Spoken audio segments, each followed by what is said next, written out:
मैं परमेश्वर का धन्यवाद देता हूँ। प्रभु ने हम प्रत्येक को एक बार फिर अपने चरणों में आने का मौका दिया। आइए हम प्रार्थना कर कर्म शुरू करते हैं।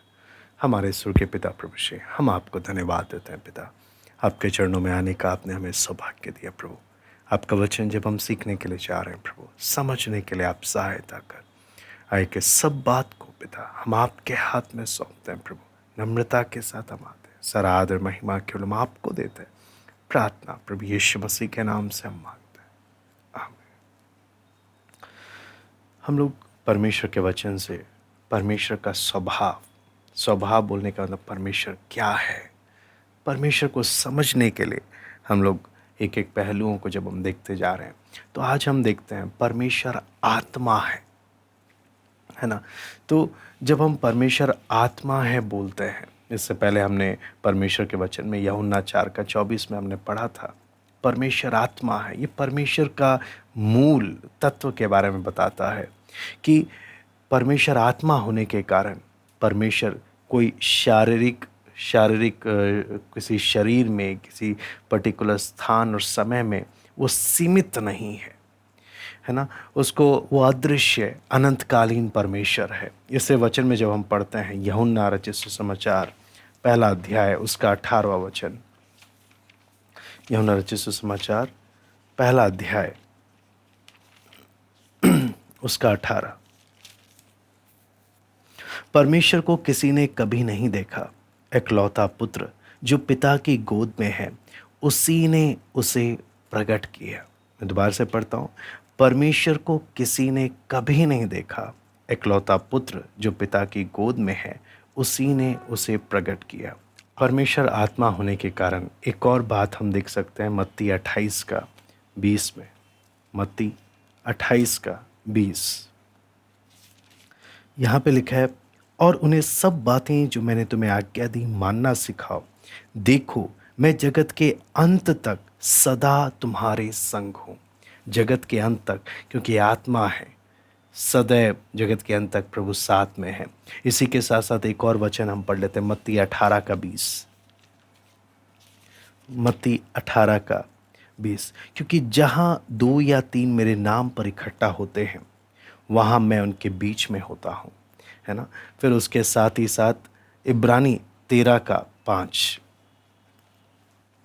तुम्हारा स्वभाव लोभ रहित हो और जो तुम्हारे पास है उसी पर संतोष करो, क्योंकि उसने आप ही कहा है, मैं तुझे कभी ना छोड़ूंगा ना कभी तुझे त्यागूंगा, है ना। तो वचन में हम देखते हैं कि ये सारी बातें हमें कैसे, क्योंकि परमेश्वर आत्मा होने के कारण ये सारे वचन संभव हो पा रहे हैं। उसी के साथ साथ हम जब देखते हैं आगे भी यूहन्ना 3 अध्याय में 5वें वचन में पढ़ते हैं, प्रभु यीशु कहता है आत्मा से जन्म लेना बहुत ज़रूरी है। निकोदेमुस को प्रभु यीशु बोलते हैं ताकि परमेश्वर के राज्य में प्रवेश कर सके, है ना। तो आत्मा से जन्म लेना ताकि परमेश्वर जो आत्मा है मनुष्य उसके साथ संगति कर सके।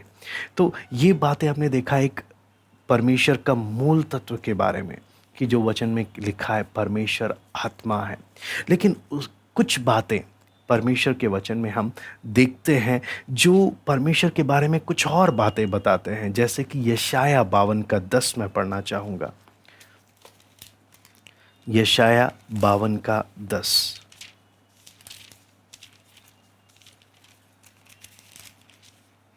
यहाँ पे लिखा है, यहोवा ने सारी जातियों के सामने अब अपने पवित्र भुजा प्रकट की है और पृथ्वी के दूर दूर देशों के सब लोग हमारे परमेश्वर का किया हुआ उद्धार निश्चय देख लेंगे। एक जगह हम पढ़ रहे हैं परमेश्वर आत्मा है अपने मूल तत्व में, वहीं दूसरी ओर हम वचन में पढ़ते हैं परमेश्वर की भुजा है ना। फिर उसके साथ साथ भजन संहिता 34:15 पढ़ लेते हैं। भजन संहिता 34:15,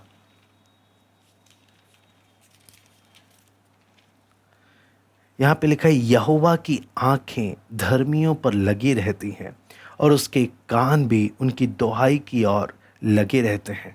आंख, कान, भुजा, है ना। वहीं दूसरी ओर हम पढ़ते हैं आत्मा है। तो ये क्या है? कई बार लोगों को कुछ उलझन सा लगता है। एक जगह मैं पढ़ता हूँ परमेश्वर आत्मा है, वहीं दूसरी जगह मैं ये पढ़ता हूँ कि परमेश्वर की भुजाएं भी हैं, मनुष्य की तरह आंखें भी हैं, कान भी है, क्या है? तो ये जब हम पढ़ते हैं तो इन बातों को पढ़ते वक्त हम इनको बोलते हैं एंथ्रोपॉर्फिमिज्म। एंथ्रोपोमॉर्फिज्म बोलने का मतलब है कि मनुष्य के समान बताना।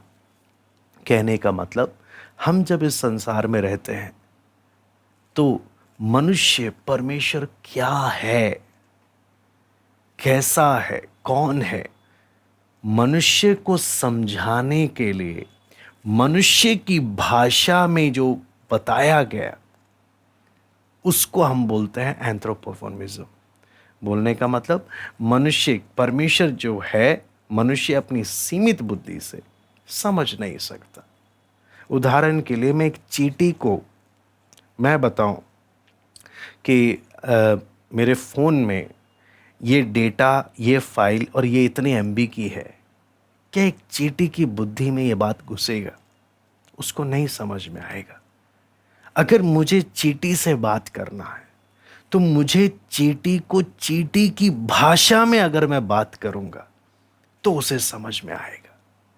हम जिस परमेश्वर के सामने आते हैं, पूरी सृष्टि, ब्रह्मांड, पूरे यूनिवर्स का बनाने वाला है। वैज्ञानिक अभी तक सिर्फ 3% ही जान पाए हैं परमेश्वर की महान सृष्टि को, सिर्फ 3%। तो आप सोच सकते हैं, इंसान इतना तरक्की करने के बाद भी परमेश्वर की सृष्टि को नहीं समझ पाया पूरी तरह से, सिर्फ 3% ही जानता है। तो जो परमेश्वर के बारे में हम सीख रहे हैं, जिस परमेश्वर की हम आराधना करते हैं, उसको समझना कोई आसान बात नहीं है। इसलिए परमेश्वर लोगों से उनको समझ आने वाली भाषा में उनसे बात कर रहा है। इसलिए इन शब्दों का हम इनको बोलते हैं, जहां पर वचनों में हम परमेश्वर की भुजा, परमेश्वर की आंख, परमेश्वर के कान, है ना, ये सब जब हम सुनते हैं, परमेश्वर महान है, परमेश्वर को मनुष्य जैसे भुजा, मनुष्य जैसी आंखों की आवश्यकता नहीं। परमेश्वर इतना महान है, वो देखने, सामर्थ्य के काम करने, हर चीज को करने में सामर्थ्य है। हर चीज वो कर सकता है। हमको दिखता है, लेकिन हमें देखने के लिए हमारी जैसी आंख की उसे आवश्यकता नहीं है। वो अपने मूल तत्व में परमेश्वर आत्मा है। इसलिए आपको मालूम है, जब हम परमेश्वर के वचन को पढ़ते हैं, यशाया 40वां अध्याय उसका 25 से 28 में पढ़ना चाहूंगा। यशाया 40वां अध्याय उसका 25 से 28। इसलिए तुम मुझे किसके समान बताओगे, यहां पे परमेश्वर बोल रहा है, इसलिए तुम मुझे किसके समान बताओगे कि मैं उसके तुल्य ठहरूं। उस पवित्र का यही वचन है, अपनी आंखें ऊपर उठाकर देखो, किसने इनको सृजा। वो इन गणों को गिन गिन कर निकालता और उन सबको नाम ले लेकर बुलाता है।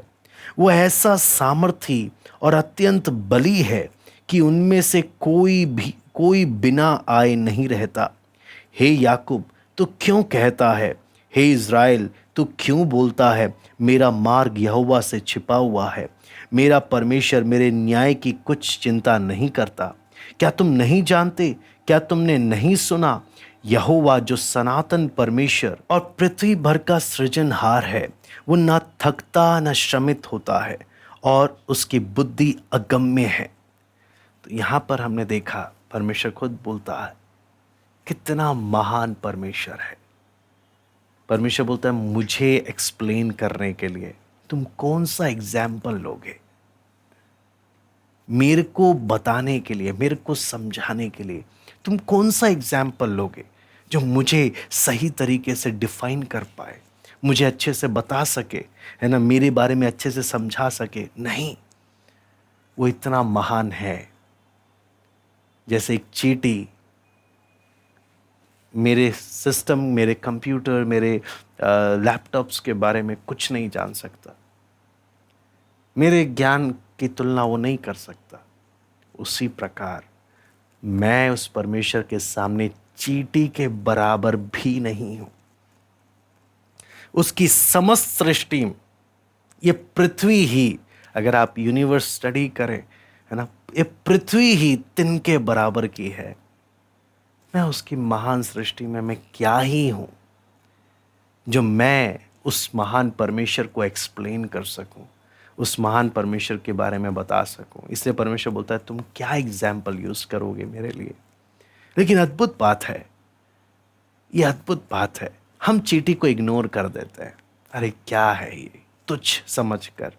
लेकिन आपको मालूम है, यह परमेश्वर जिसने बनाया एक एक चीज को, वो सृष्टि में हमारा भी ध्यान रखता है और छोटी छोटी चीजों का भी ख्याल रखता है।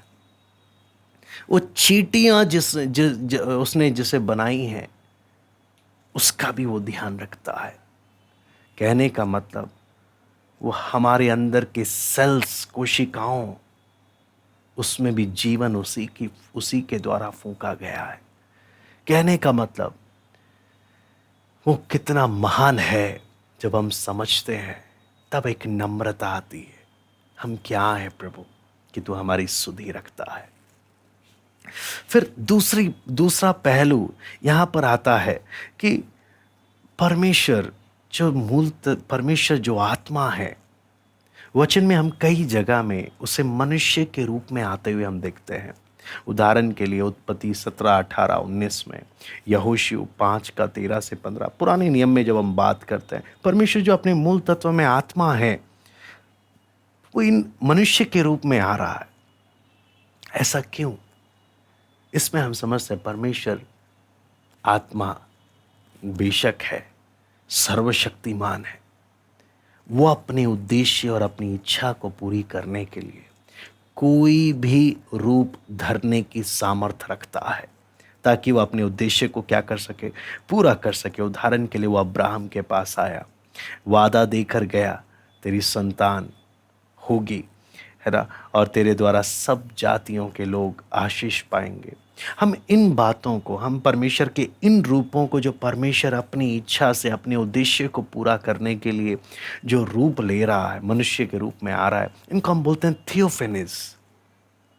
जहां परमेश्वर अपनी इच्छा को पूरा करने के लिए मानव रूप धारण कर रहा है ना। फिर सिर्फ इतना ही नहीं, फिर हम नए नियम में जब आते हैं, परमेश्वर पुत्र मानव रूप धारण कर रहा है, देह धारण कर आ रहा है ना। और यहाँ पर हम देखते हैं ताकि हमारा छुड़ाने वाला, हमारा महान महायाजक और अनंत काल का राजा बन सके, है ना। यूहन्ना 14 का 8-9 में फिलिप्पुस जब बोलता है हमें पिता को दिखा दे, तो बोलते हैं जिसने मुझे देखा है उसने पिता को देखा है। फिर हम 1 कुरिन्थी 15 का 38 से 54 में हम देखते हैं कि हर आत्मिक प्राणी का आत्मिक देह भी है ना। प्रभु यीशु अपने पुनरुत्थान के बाद यूहन्ना 20 का 19 से 29 जब आप पढ़ेंगे, आत्मिक देह, यीशु का देह परिवर्तित हो जाता है, आत्मिक देह में आ जाता है ना। और आत्मिक देह में हम देखते हैं, मानवीय देह कुंडी लगा है तो आर पर जा नहीं सकता है। आत्मिक देह की खासियत है, ये बंद दरवाजे के भी आर पर जा सकता है। आत्मिक देह खाना खा सकता है, इसे छुआ जा सकता है, लेकिन ये कहीं पे भी इसको सीमित करके, इसको कुंडी लगा के नहीं रख सकते। इसको स्पेशल बॉडी है आत्मिक देह, जिसके बारे में 1 कुरिन्थी में बताया। और यीशु मसीह के आत्मिक देह से हम समझ सकते हैं कि आत्मिक देह किस प्रकार से होता है। तो मैं उम्मीद करता हूं कि इसमें हमने देखा परमेश्वर आत्मा है, लेकिन आत्मा होते हुए भी कई जगह में परमेश्वर के हाथ, कान, आंखें, अलग अलग बातें बताई गई। वो क्यों? इंसान को समझाने के लिए वहाँ पे शब्दों का इस्तेमाल किया गया। दूसरी जगह में परमेश्वर खुद मानव रूप धारण कर रहा है, थियोफेनिस को हम देखते हैं, है ना। और जहाँ मनुष्य के उद्धारकर्ता के रूप में परमेश्वर आ रहा है। कहने का मतलब, एक एक पहलुओं को अगर हम सही रूप में समझें तो हम बहुत से उलझनों से बच सकते हैं। क्योंकि कई बार क्रिटिक्स, जो वचन के विरोधी हैं, वो ऐसी सी बातें लाकर लोगों को गुमराह करते हैं। और आप जानते हैं आत्मिक ये अंत का समय है, कितने लोगों के विश्वास को शैतान ने ऐसे लोगों के द्वारा उनको गुमराह किया, भटका दिया। इसलिए ज़रूरी है हम जिस विश्वास को थाम कर बढ़ रहे हैं, पौलुस बोलता है मैंने अंत तक अपने विश्वास की रखवाली की है। हम वचन को उस मायने में, उस नम्रता के साथ प्रभु के वचनों को हम सीखें और अपने विश्वास की रखवाली करें और अपनी दौड़ को पूरी करें।